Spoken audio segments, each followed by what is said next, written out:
It's been 22 years, and Norman is finally home.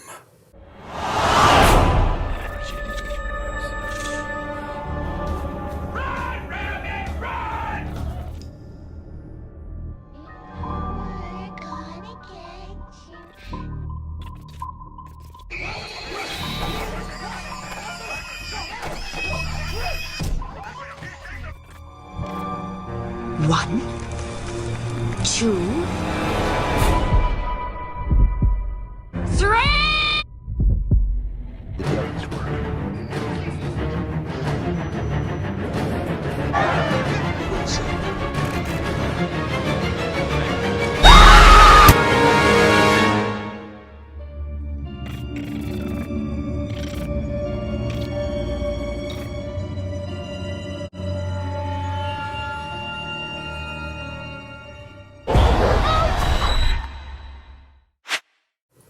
Hey everyone, it's Don G. Corleone here, and I am here with episode 24 of Halloween Horror Movie Reviews Season 3.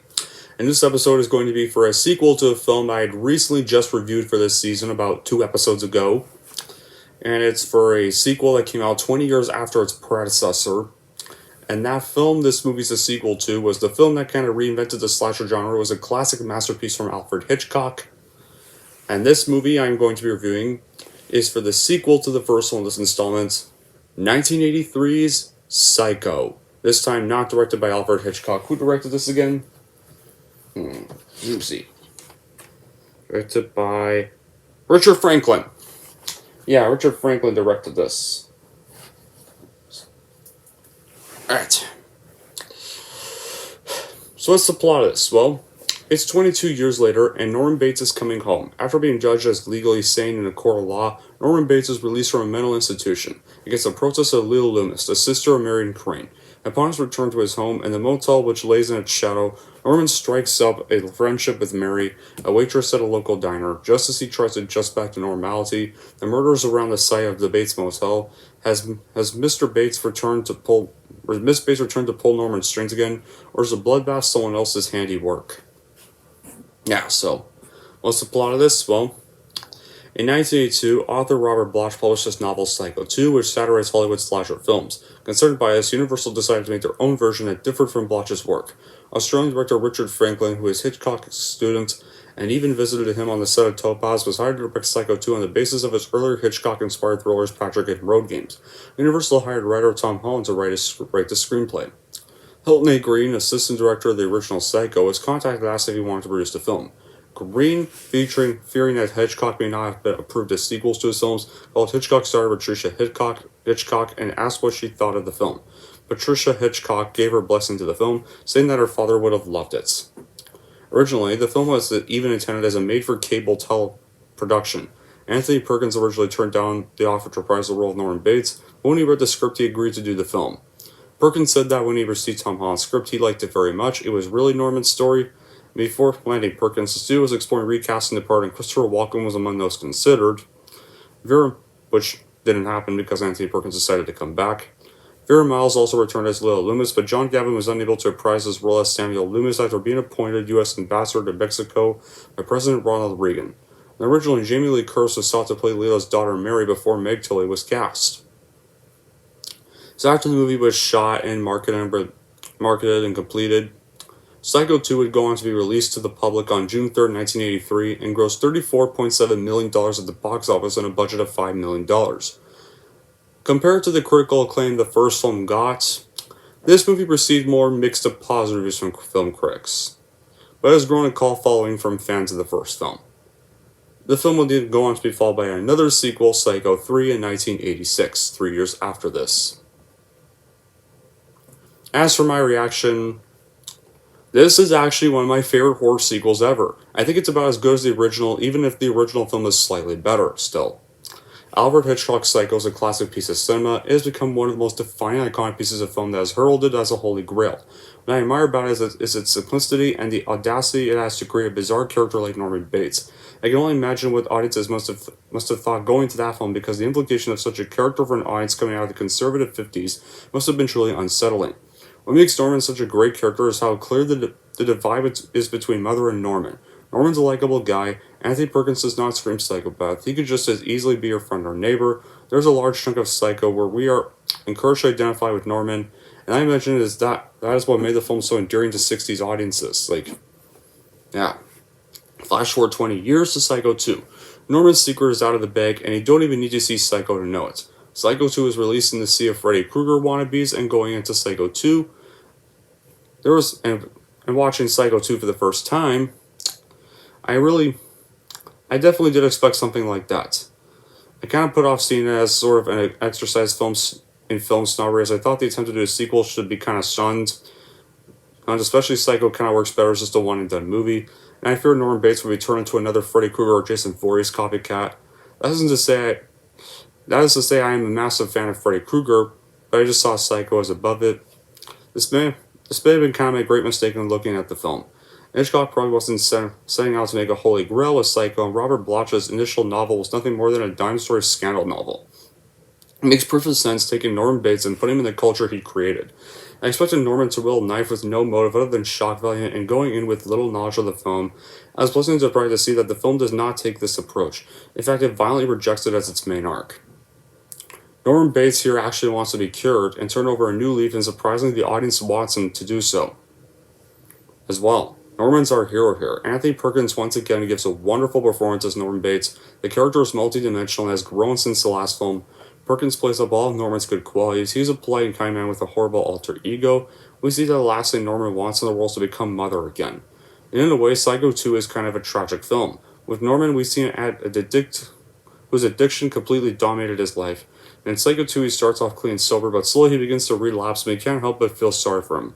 Perkins brings Norman to low points. He becomes absolutely pathetic and powerless by the climax of the film, and we feel for him because Perkins shows that Norman has generally tried to overcome the demons in his closet. The formula of Psycho 2 retains a fair amount of the psychological aspect from the 1960 the black and white masterpiece, but also tries to incorporate a whodunit murder mystery angle. When the first time seeing the movie, there was a twist I personally did not expect, along with some details I thought hinted at someone else aside from Miss Spool being the killer. The first thing is that this film came out 23 years after the original, and I like that they just have this pick up in present time. He has kind of been in a mental hospital the whole time, ever since the first film, and it's interesting that they're slightly slipping the line about funding is being cut, which is part of the reason that he's being released. He does look like he's trying to get some kind of new normal life, and Dr. Raymond points out the fact that living in this house is going to bring up all the old memories, and I definitely do see a double-edged sword there. He doesn't have anywhere else he can go. He has no money, and the only thing he can do is sell the estate. He wants to overcome the trauma and see if that will help him move forward. We see that ends up being a bad idea, but it also isn't really his fault. The other forces to play here, which I ended up really liking that angle. It's kind of sad, though, if I'm going to be honest, though. And the final thing, to cover up of the story before moving on, the film doesn't really play like a traditional slasher. If anything, this movie's more like an American Gillo. We assume that Norman is doing the murders, but it falls in that trope, and maybe he's not because one moment he's locked in the act when something happens. I like how his play is out as he slips back into madness, but is he really? The other thing, there is good writing throughout this, with callbacks to the original and scenes, situations, and even names as well. This movie even starts off with the recap of the shower scene from the first film. Of course, obviously, Psycho 2 can't hold a candle to Hitchcock's original work, but then what film can? The surprise is that it turns out to be a decent little film in itself, purely because it isn't a slavish copy, but instead a standalone psychological thriller that takes its plot in a different direction to most. Rather than simply mimicking the dumb teenagers and Pearl format so popular at times, Psycho 2 even proves to be an intelligent sequel worthy of the original, benefiting from a smart script by Tom Holland, who would later direct Fright Night and Child's Play, that introduces clever twists and turns aplenty, excellent direction from Richard Franklin, who respectfully pays homage to Hitchcock's genius while adding in some nifty tricks of his own, and terrific performances, with cutie Meg Tilly impressing as a girl in Pearl Mary, and Perkins putting in a wonderful twitchy central turn as neurotic nutjob Norm. I don't think the movie would work without the fact that we generally care about the characters. Despite Mary's agenda, you can tell that she really likes Norman, and maybe even admires him for the way he's tried so hard to make a recovery from his mental illness. And when the movie ends, I was really surprised at how very real it was to see Norman's sadness at losing his new friend. Perkins also echoes that if he's mad or not theme of Hamlet's, although by the end of the movie there's no doubt about the answer to that question. And once again with the performances, Anthony Perkins again does a brilliant job as Norman Bates, bringing more sympathy to the role and giving him a lot more to do this time around, adding more layers and depth to his character. Meg Tilly, may truly shown as Norman's coworker, later his lover. The chemistry really works between her and Norman. Another cast member of Psycho 1 is back and as Lil Loomis, played brilliantly by Vera Miles. She's gone all manic this time around, hell-bent on putting Norman back in the loony bin at any cost. Like, she's definitely not very sympathetic this time around, and Robert Loggia brings greatness to his character as Norman's doctor. I like the fact that he was understanding, helping Norman rebuild his life, showing that he's not just a doctor but a friend, and I really like that element in the movie. And the thing about Lil Loomis is because her sister was one of Norman's victims, so it would make sense that she would not want him released. However, is there bad qualities with Psycho 2? Well, yeah. And there's some bad qualities which show why this first one's still a better movie than this. Some people say this one's better than the first movie, but I still like the first movie better. But anyway, let's get on with the bad qualities. The bad qualities with this film, let's get to the chief flaws out of the way first. First off, some of the characters are a little underwritten, while the plot packs too many twists into its 113-minute runtime. There's dull moments that are provided by regular cliches from the era and lazy dialogue that gets irritating a handful of times. And I will say the ending for me was exciting to watch, but in the grand scheme of things, they start to fall flat and is only remembered as and almost caused the movie to be kind of remembered as a money grab. But despite those errors, I can still enjoy Psycho 2 as a worthy follow-up to the first film from 1960. So in the end, Psycho 2 is a perfect continuation of the first film and is a must-watch and buy on Blu-ray or DVD for fans of the first film.